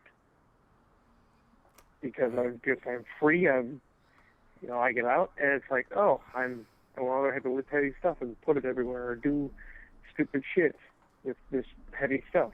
Hey man, listen, a job is a job. It's an honest job with honor. All right, at least you're earning your income honorably. That's all that matters, Corbin. Yeah, I am. So Corbin, what's up with you, brother? I don't think I've ever had a best day at work because, well, hopefully, if it's a shitty, like if it's a day like you're describing, where it's just a slow day and there's not much going on. At the jobs I've had, they start cutting people. They start sending people home that because they're not going to pay them for the full how many hours you're going to work.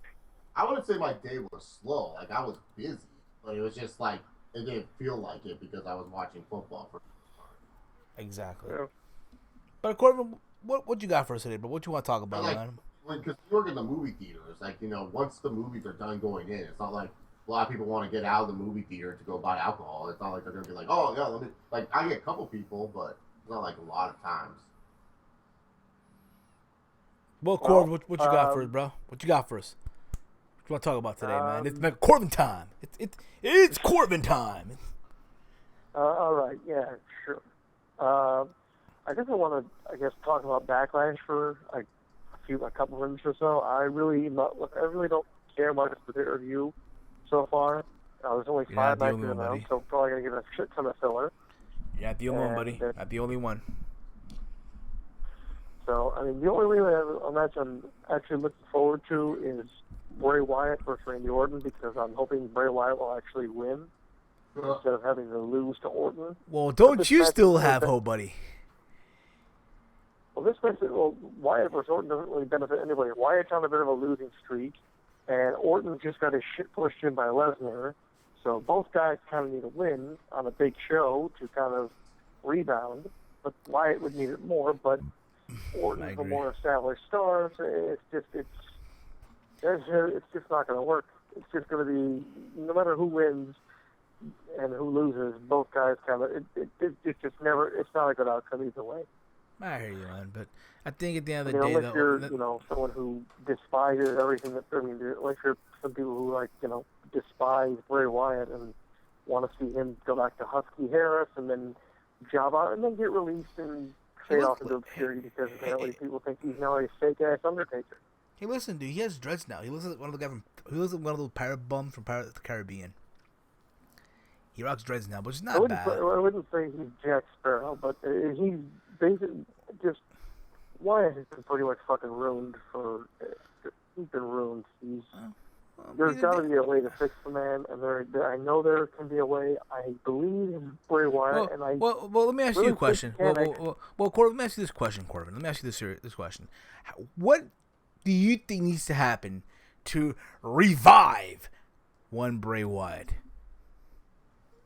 How would you book it? How would you book it? You get him wins against credible, serious opponents in the fans' eyes, like an Orton, that caliber of people. You have him beat these people. You have him win feuds, and you get him signature victories on big pay-per-views and signature moments on these pay-per-views, like a Survivor Series or a Rumble or a WrestleMania or a SummerSlam. That sort of thing is what you're supposed to do. Instead of just turning him into a dog that just barks and barks and barks, and then when he comes to bite you, it's like, oh, it's not even that bad. You turn him into what he was originally when he came in. So what you were doing with him when he came in, he was beating up people. He beat Kane at that SummerSlam. He debuted in, I believe. Yeah, can't remember if that was SummerSlam or just another event.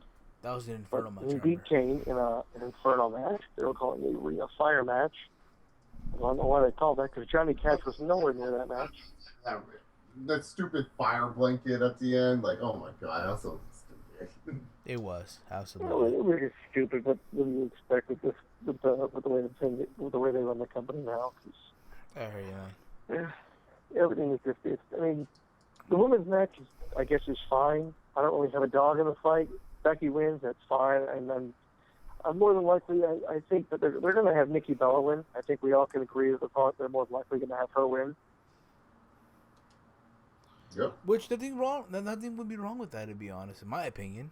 No, because they have it to promote. I mean, the Bellas have a reality show to promote, and they, Total Bellas and Total Divas. That's going to be a thing now. So that, of course, has to be promoted by the company. They're going to want to put her in the forefront, and of course, she's John Cena's lady. So of course, you can't have her look unimportant in her big return. She can't not be in the spotlight.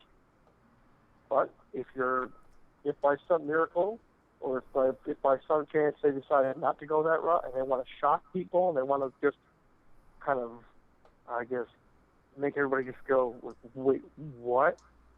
Give it to Naomi or Carmella. One of those two girls. I would say Alexa or Carmella. Like, I would say it would be more shocking. Like, Carmella would just be like kind of like the bad shock, where it's just like, like when you had those shock pens when you were a kid, and like you thought the shock would be like really, really light, and then like you touched it and it was like, oh my god, and it like messed you up for a bit. That's like Carmella for a bit. It's like a bad shock pen. Like, you're just like, I didn't say. Well, I mean, I guess, but I mean, I'm not like. They can just take it off for the next SmackDown Live. They can just they can just take it off her, but for like an instant like shock, and like, hey, here's our first champion. Like, you thought she was gonna win. You thought Nikki Bella was gonna win here, but she wasn't gonna win here. So we had this person win it, and you guys were wrong. Joke's on you. And then they could just do what they originally were going to do on SmackDown or something, for something, because reasons. Because they don't really seem to give a shit about anything anymore, and I don't know. I hate the whole idea of having two versions of every title on the show for the company now. It's going to be equal and even Steven. Hey, why? That's my name, Steven. Yay!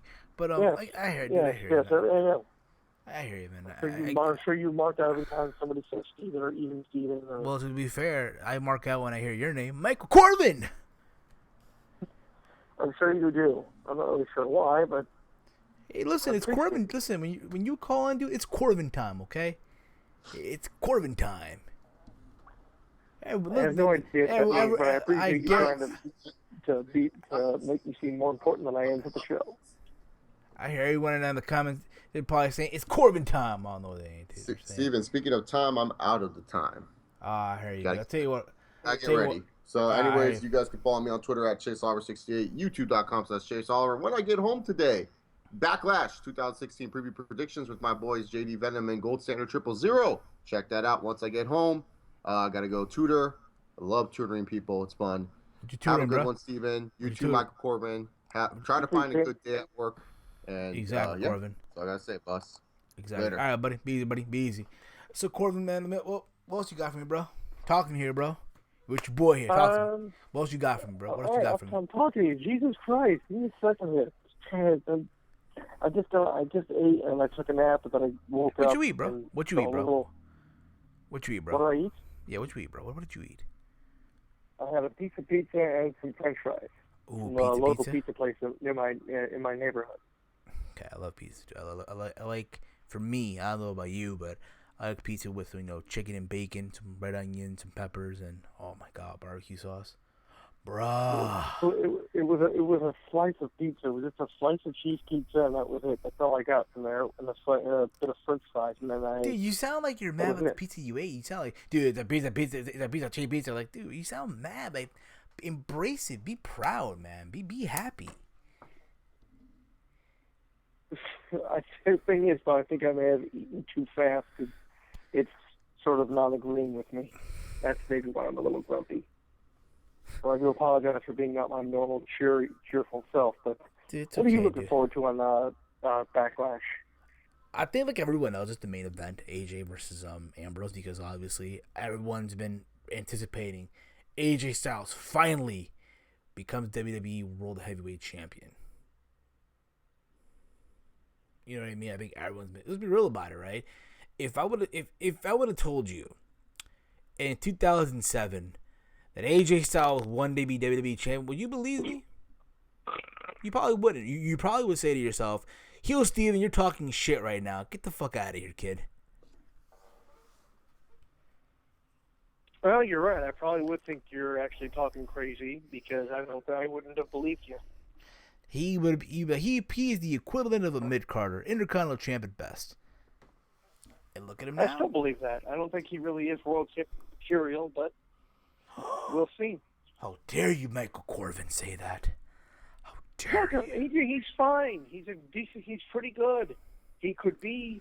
He's not maybe Bray a guy Wyatt. who challenges for the title once in a while, but I don't see him as a main event guy who can actually carry the company. Well, he's not from a Bray main Wyatt, event now, level isn't it? standpoint. Maybe they give him the title as like a trophy. Because As he's like not here, Bray Wyatt. you're here, you're got a strong fan base. We'll give you the title, and whatever you do with it is fine. But we're don't expect anything more than this. I hear you, dude, but because he's not I Bray expect to Wyatt. just get like a token run for, hey, you finally made it here. You've never been the champion of this company before. Let's just add that to your resume so we can pad it a little bit, and then, whatever, because we're like you or whatever. Who knows why? Yeah, of course, but, exactly, dude. I hear you, man. But that's probably what I'm looking more forward to more than anything. Because yeah, I mean, it's just weird. It's a SmackDown pay-per-view. I'll be real with you. It's still hard for me to think that we're in a brand split right now. To factor in that the week after is, I think the week after is Clash of Champions. Am I right on that? When is the Clash? Yeah, I think Clash of Champions is like the week the Sunday after this one, which is.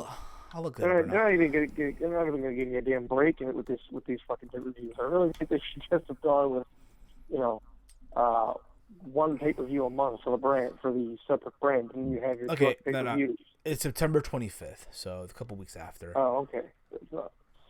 Also, okay, so they're giving you a little bit of a break, but not much of one. But yeah, do you hear about apparently they talked about freaking Wade Barrett going to the Ring of Honor? Did you hear about that?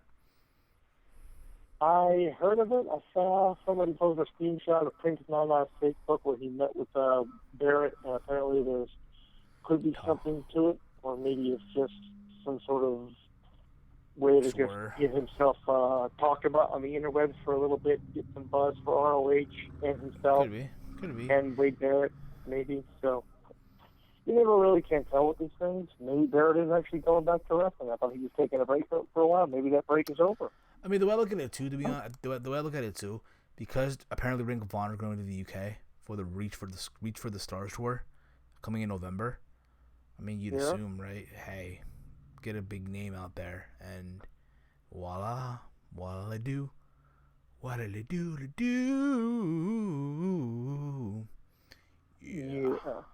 You hear about ROH bringing in stars from CMLL? I heard about that. Yeah, I heard that's gonna be cool. I mean, can you imagine that? A show, just New Japan and CML and Ring of Honor. It's gonna be amazing. Well, I mean, if you're apparently Adam Cole will be going to Mexico real soon. I think he's already there right now, but that's gonna be good too. I mean, it's a good way for them to get their product out there and know it in Mexico. That'd be interesting. I don't know if a lot of guys actually are able to go out to Mexico, which is a good experience for them, but. Exactly. The feeling that a lot of people have, a lot of the fans who actually follow ROH, the concern I've always heard is that, they just, every New Japan show, every New Japan ROH show, the New Japan guys are always the ones winning the matches in strong or dominant fashion. And then there's fear is that it's going to be the same thing with the CML guys, and it's just going to be more of the same. Maybe we'll see. Different people, different names, just we'll just have to wait. I have to wait and see what happens, though. But let me ask you a question, dude. I heard you're doing a podcast now. Me, it's not really a podcast for me. It's just it's a video cast. It's a YouTube show that I do with like a friend of mine who I just came out there a couple of times, and if I'm able to go there, I go on there. And basically what we do is shameless plug time. It's called the Smarts Remarks. It's created by Jace D. Ace. You can follow him on Twitter at Marks Remarks. It's on Twitter, all one word, or at Crit Hit Jace. It's on Twitter as well. And basically, what we do is we're in Google Hangouts during Monday Night Raw and SmackDown Live, and we do live Google Hangouts, and we just basically riff and crack jokes on the show as it happens live. Okay, so it's like a reaction, like a reaction, if you will, more than anything. Yeah, kind of like a live. It's kind of like a live reaction of the show as it happens live and everything like that. So even though we had a couple of weeks, he just rebooted. He just got back into doing it again. He used to do it for a while, but it was mostly a Facebook page and then something else, and then nothing really came of it. It was just more like an online kind of Facebook and Twitter profile. And then he decided to get it going a couple of weeks ago, and he mentioned it in a group I'm in, and on Facebook, and he's like, if you guys want to come on, whoever wants to come on, I'll be doing a live thing. Come join if you want. And I was like, okay, sure, I'll be on it. And then I ended up doing it for Raw. I did it for SmackDown, and then I did it for this week's SmackDown. Yesterday's Raw, we didn't do one for Raw the other day because he's the host, he created it, and he had to close at his work yesterday, so we didn't really do it. I hear you, dude. So basically, it's basically whenever he has time to do it, he does it, and then I'm usually on there if I can make it. I hear you, dude. But we just started it up, so if you guys want to follow us on YouTube, just look up the Smarks Remarks, or I might actually just put the stuff in the info in the comments section of the video here when it's uploaded to YouTube and stuff. But just search the Smarks Remarks, or you can just look for me on YouTube, Michael Corbin. You could probably look at my history or some of my playlists, probably one of the playlists I have on there. Try and go through them all, I guess. You'll have to see which one I have. But it should be on there, or it should be on my profile. I'll probably put it on there, but that's where it's on. It's a pretty decent show. So I think at least. I saw some of the stuff. It's very decent, dude. My advice would you be, though, if you're on the show, dude, get some headphones, dude. Get some earphones. What happened now? If you're going to be on their show, dude, get some earphones or headphones. Because I know Google Hangout at the time tends to have issues. Like this past Monday, myself, Connor... I do it via my phone because I don't have a webcam on my computer. Yeah, exactly. No, but if you be on your phone, I know you record from your phone, right? You use your phone pretty much, right? Yeah, I use my phone for the Google Hangout thing. I got the Google Hangout app. Yeah, so if I were you, dude, I just get headphones, or like little earphones, whatever, earbuds, if you will. Just put those on to reduce lag issues. Because I know Hangouts at times can be very technical. There be a lot of technical issues. This past Monday on the Post Raw Rundown, which you guys can check out every single Monday on the OKFabe YouTube channel. All right, it was myself, OKFabe, and Elena, and we had a lot of technical issues because Hangouts at times can be a bitch, which is why I don't use Hangouts anymore. But I'm not gonna get into that because again, I've said that numerous times. But I'll tell you what, Corbin, I'm gonna wrap up this show just a little bit. So I thank you for calling in. All right, dude. All right, I'll just say one more thing before I go. If you're in the Chicago, if you're in the Southwest Chicago area, this coming Saturday, Resistance Pro, the indie wrestling company that was founded by Billy Corgan. Yes, but that Billy Corgan that's on TNA that now runs TNA, they're going to have a show this weekend at the Summit Park District Fieldhouse, and it will be Crazy Mary Dobson's last match in Resistance Pro before she actually goes to the WWE. Apparently, she's been signed by the company, so what's up? That's awesome for her. Good for and her. She's been the Resistance Pro Women's Champion for quite a while, and she's facing off against the woman she beat for the title, Nikki Knuckles, in a ladder match for the title. Ooh, that's gonna be amazing. I'm sure it will be. And another guy, Corey Hollis and John Schuyler, two guys you may recognize as jobbers from NXT, and also. But they're not jobbers, dude. Listen. They're only jobbers if they get squashed to Nia Jackson and Braun Strowman, okay? Or like the Milkman. Well, they used to be kind of regulars on NXT. They were enhancement talent used for some of the people on NXT, and Once upon a time they were on Raw. Have you seen the And now they're the dude? Resistance Pro Tag Team Champions, taking on Shigehiro Iri, who has been making quite a bit of a splash in AAW. Had 2 matches there so far. All And now brother. he's coming to Resistance Pro. So he'll be, I forget who his partner is going to be, but he'll be taking on those guys for the Resistance Pro Tag Team Champions. So just look on Facebook for Resistance Pro and get all the info there. I'm going to go. Thank you for having me, brother. Everybody else calling right now. Now I'm about to wrap up the show, so you're the man, Corbin. Remember that. You're the man. All right? You're the man, Steven. You're the man. You're the man. Yeah, brother. You're the man, brother. You the man, motherfucker. All right, we'll wrap up this show, guys. I want to thank you all tonight for tuning in live. This podcast will be available on iTunes, Stitcher Radio, SoundCloud, Google Play Music. Let me know in the chat, guys. You got to think about this new concept if you see me on camera and all that. I'm trying to do things new, but yeah. Let you guys know also, this Saturday I am doing a live Q&A on the YouTube channel where I'll answer your questions. So if you have not sent me a question, head over on my channel. There's a video right now. It's a Q&A. It's a thumbnail with Kevin Owen holding the Universal title. And send in your questions. Remember, 3 questions per person. Be whatever the fuck you want to ask me, and I'll do that Q&A before UFC 203, most likely after Triple G and then Golovkin versus Kell Brooks.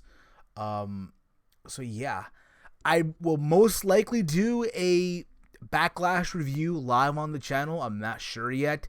I'll keep you guys posted. All right, but guys, thank you all tonight. If you're new to the channel, hit that subscribe button, share it through social media, give us a big old thumbs up. If you're new to the channel, like I said, if you want to support this channel and the TEAMHEEL podcast and go that extra mile to do so, head over to Patreon, become a patron today, and get yourself some cool rewards in person in the process. I'm going to wrap this up with this, all right? In life, we are told that we're not good enough, that we'll only achieve to a certain level. You'll never make it, and it's our job as human beings in society to prove people wrong. I've been told all my life that I will never amount to anything. I was told at a young age that I am set to be a failure. I've had people tell my parents that your son is set to be a failure in life, and I thrive to prove people wrong every single time.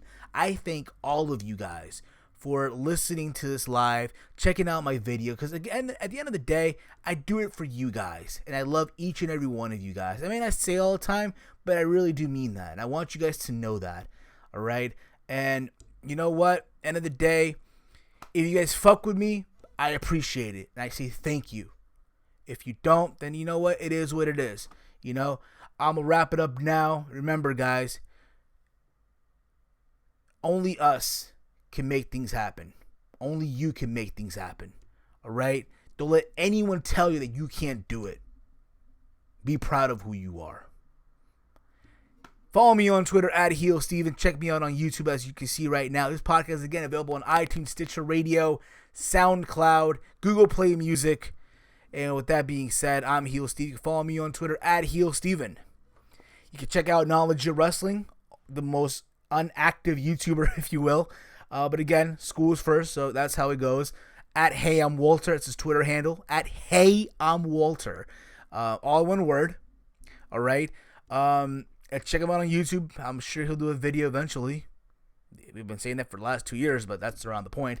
Chase Oliver, he already said it. Chase Oliver 68 on Twitter. At youtube.com/Chase Oliver 68 as well on YouTube. OKFabe at OKFabe on Twitter. YouTube.com/OKFaber. Check out the Protein Tea store. Check out the SmackDown Rebound and all that fun stuff. And yeah, post Raw rundown. Okay, Fabe. See, his intro is already stuck on my head. All right, but that's wrapped up for me. Thank you all, guys. And remember, be proud of who you are. And we'll catch you guys next week for episode 164 of the TEAMHEEL podcast. I love each and every one of you guys. Remember that. Good night, everyone.